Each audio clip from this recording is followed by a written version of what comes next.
Hello everyone, in this video I'll be showing you a Swarmkeeper Ranger multi-class with the Tempest Domain Cleric in Baldur's Gate 3. This was a highly requested build for a while now, and I've played around with it a bit, and I got a pretty cool combination here that focuses on lightning damage. Now I actually think that starting Cleric is honestly the best way to go about this. Both can get heavy armor early on in the game, which is nice, but as for this, we'll be starting with the Tempest Domain here. This gives us the Thunder Wave and Fog Cloud spells, which you can also get from the, Ranger, but we get the Wrath of the Storm reaction, which can deal 2 to 16 lightning or thunder damage on an enemy that attacks us, so it gives us a reaction, weaponizing that early on in the game. Now, as for cantrips, I would recommend grabbing the Sacred Flame's okay, but Toll the Dead from patch 8 is actually really nice. This is a wisdom save. This is going to be a good cantrip early on in the game when you normally aren't going to be hitting the dexterity save Sacred Flame. Bursting Sinew can be nice too, but I'd actually recommend grabbing Guidance and or Produce Flame. As for the ability scores, we're going to be wisdom focused, but also requiring a bit of dexterity. So I'd recommend going with a 16 spread there, and then we're going to put 14 constitution. And you can put some points into the wisdom stat as well if you wanted to, or into the intelligence stat there. You could potentially add in the level of the wizard, but I think it's best to actually do a lot of spell casting from scrolls, as we're both wisdom based classes.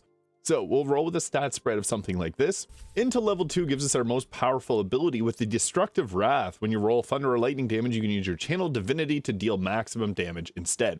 Pretty powerful. You can also throw in the Markoheshkir staff to give yourself a chain lightning as well, so that's another nice benefit from this. We also get our channel divinity charge. And as for spells, I would recommend grabbing the Creator Destroy Water because we're lightning damage focused. Guiding Bolt is decent damage early on in the game. Healing Word for those bonus action heals. Command, never a bad spell to have, and Sanctuary can be extremely effective, especially later on in the game. Now into level 3 here, this is what we get our Shatter and the Gust of Wind spells. And for the next leveled spell that we got, I'd recommend Hold Person and maybe taking something like the Spiritual Weapon as well. When we go to increase our Wisdom, that allows us to prepare another spell as well. For the next leveled spell, I mentioned Produce Flame is good because you can hold this until long rest and it lights your character up, which is great for Act 2. And then we'll go with our Spiritual Weapon there. For the feat, I'd recommend either the Alert for the +5 to initiative and Can't Be Surprised, or taking an increase to our Wisdom there, which allows us to produce more spells. Always a good thing. Into level 5, this is when we get our Destroy Undead, but we also get Call Lightning, which is a good choice for damage. It does require concentration though, so this is something because we also have Spirit Guardians. Very great spell. Sleet Storm also requires concentration. It's a good spell too because it can stop concentrations, which can really cause damage. I also have the Donsard Necromancy Spells mod installed. Not going to be using it for the purpose of this build, just want to give it a shout out. It's a great mod.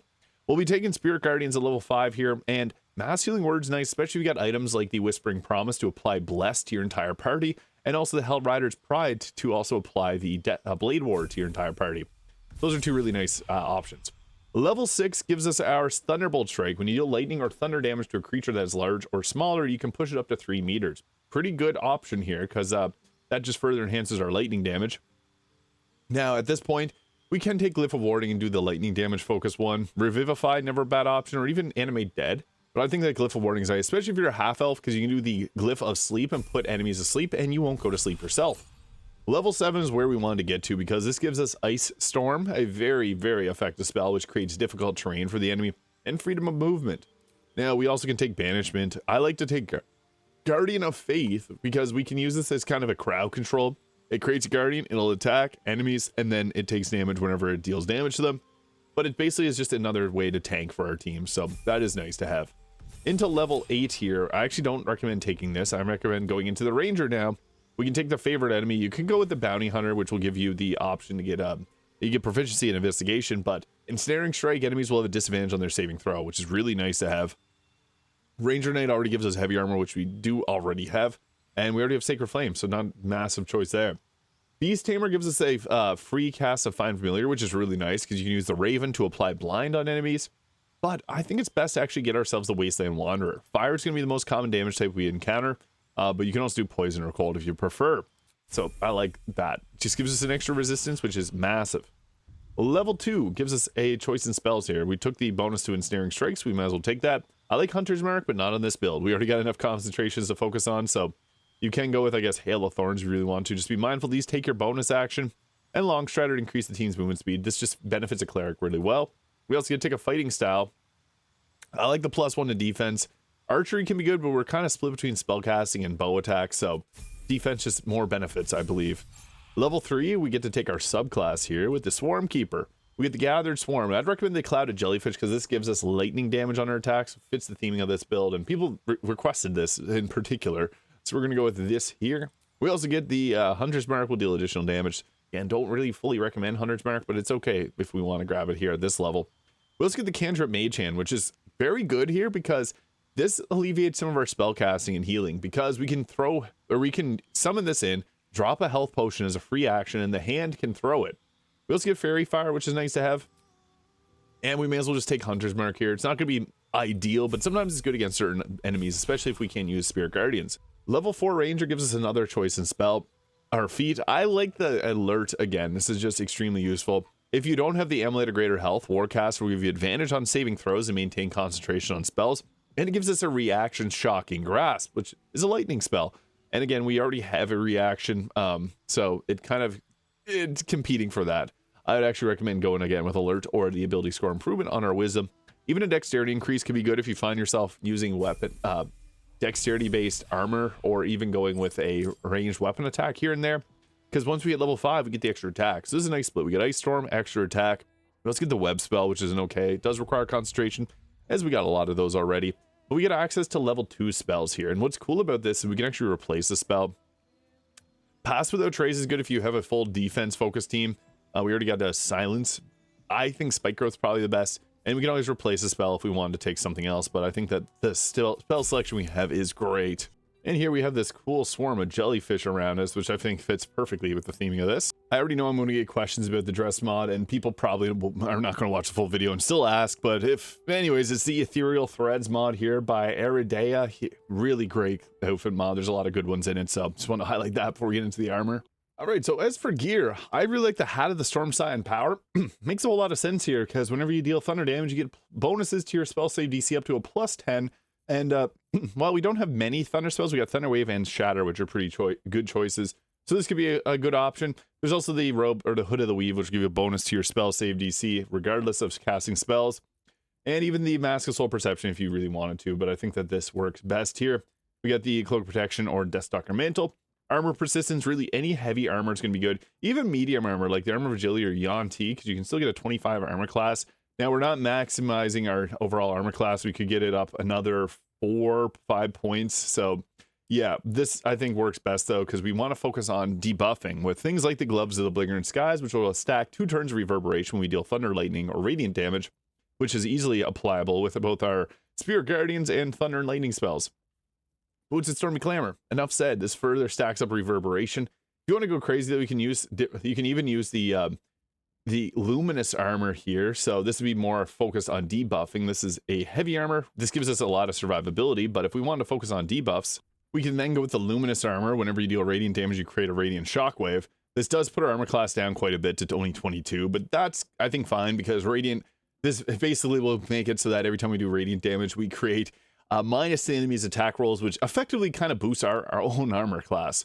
So you don't even have to use the Gloves of the Belligerent Skies if you don't want to, because then you can alternatively substitute this out for the Luminous Gloves, which will apply further Radiating Orbs, and then also the Coruscation Ring, which will further stack Radiating Orbs. I also like the Ring of Mental Inhibition, so it gives Mental Fatigue for 2 turns, which will also trigger the Boots of Stormy Clamor there. Amulet of Greater Health, which will put our health up to 140, just giving us more survivability with our lower armor class. Hellrider Lombo for the +3 to initiative. Best available shield. Vaconia's Watching Fortress, obviously the best. And early game, the Spell Sparkler is pretty good. Lightning Charges, pretty nice. However, later on in the game, Markoheshkir is just going to be the straight up better staff because you get the Kareska's Favor. We can also stack up and do a free cast of our Spirit Guardians here, which can only be casted to level 5, but it's nice to be able to use the Arcane Battery to get a free cast of it. Getting right into things with combat, you should always cast Kareska's Favor before getting into combat. This refresh on short rest, but it gives you access to some pretty powerful spells with the Bolt of Doom here, allowing us to get Chain Lightning, which is obviously extremely powerful, and also Lightning Bolt, which you can line up sometimes to hit multiple targets. The nice thing about this, though, is you can also use scrolls to cast yourself Chain Lightning, so that's another thing I'd actually highly recommend doing. We do have some other good spells like the Ice Storm here, which is great crowd control. We do have a concentration on Spirit Guardian set up, so it's honestly best to run around trying to set up as many Radiating Orbs as possible or take out enemies. I did do an upcasted version of Spirit Guardians there with level 5 spell slots, so Yeah, you can see we can actually apply a lot of radiating orbs or also end up taking enemies out altogether. Now, Ice Storm is just going to be a great choice for crowd control without requiring the concentration there. So anytime that you can hit multiple targets with that, I'd recommend doing so. So we'll drop it down right here, which will end up applying radiating orbs even further on enemies and reverberation as well. We want to knock the enemy prone if at all possible. If they come close to us, we apply a condition with our Spirit Guardian, so it could potentially make them knock prone, which will end their turn. Pretty useful. We also got Sanctuary and Hunter's Mark too, so we got a lot of extra special abilities here. And Spiritual Weapon, which I'd recommend using the Maul, because the Maul has the ability to daze a target, give them disadvantage on wisdom saves. And we claimed another with the ice there, a spellcast that was likely going to use command, a very devastating spell. We were able to stop him. Again, our Maul wants to use that concussive smash and potentially apply that on, yeah, we daze the target, so now they have disadvantage on wisdom saves, so we can hit commands and hold persons easier. And now it's our turn. So the thing with Spirit Guardians is sometimes there's going to be enemies that'll be easily taken out by it, so we're going to run in here taking out potentially one. Once you get lightning charges too, this is the beautiful thing about Markoheshkir, is that every spell damage that you apply is going to create lightning, which can push enemies around. And what's even crazy about that is if you get the Lithid ability, the Sonic Backlash, you can actually hit targets with it and push them back by using your reaction. So a lot of great options there. Now I'd recommend using our Markoheshkir's special ability to cast this here on a target that you're likely to hit. So this is 80% chance we'll go after this target. Destructive Wrath, we want to use this. This is going to maximize the damage, so we'll hit for 80 damage. So we'll take out pretty much every target here. Yeah, boom, boom. It missed, but it still applied the lightning charge on that enemy. So that was decent, not the absolute best, but good enough. And we always want to be looking for any type of line that we can use. So if there's enemies grouped up together, we can drop a lightning bolt here, hit multiple at a time. When we hit some civilians, we'll probably have more enemies to fight. I don't always recommend using your Destructive Wrath. If you got scrolls, those are a good option as well. I was able to take out all the enemies there in a row, which is just perfect. So pretty good use of our two actions there. And then for another bonus action, we can just apply Sanctuary if we needed it. I always like to stick near to Guardian of Faith there to pull enemies in to get attacked by it. And the nice thing is our Guardian of Faith will sometimes draw attacks towards it, so that can be good too for protecting our allies. And it's our turn again, so anyone that hasn't been hit with our Spirit Guardians, run towards them, because those lightning charges and extra damage does stack up pretty effectively, and you can sometimes just take them all out by running towards them. That's the beautiful thing about an upcasted Spirit Guardians. It does that 5d8 radiant damage anytime you run around, so try to position yourself in ways that's going to stack your radiating orbs and everything like that. We took out two enemies without having to run together, so that's pretty good. Now, we do have some other options for damage. Ice Storm is always going to be one of my favorites to use because we do have the spell slots for it, so it's a nice one just to cast away with, and the lightning charges ended up pushing him away. It applied 4 stacks of radiating orbs, 2 stacks of mental fatigue, 3 stacks of prone somehow, and yeah, he's also on difficult terrain, so that's pretty solid. And we can always follow that up. We don't have to use our powerful spells. We can even just use a Guiding Bolt upcasted is not too bad. It does do an 8d6 of damage if you're upcast level 5, so that's an option. I like just using Ice Storm, and especially if you got a free cast to be able to do a level 5 version of it for extra damage. And we'll go ahead there, boom, those extra lightning charges do stack up, so pretty useful. We do have melee attacks as well, so if someone gets in close, you can go in and attack them. Now, this is more so a thematic build with the lightning damage focus. It's not going to be min-max optimal, but it's meant to be fun, and this was a build that I had requested multiple people for, so just want to go ahead and do this here. So let me know your thoughts in the comments. Hit the subscribe button below if you haven't already. Hope you have a great day, and we'll catch you all in the next video.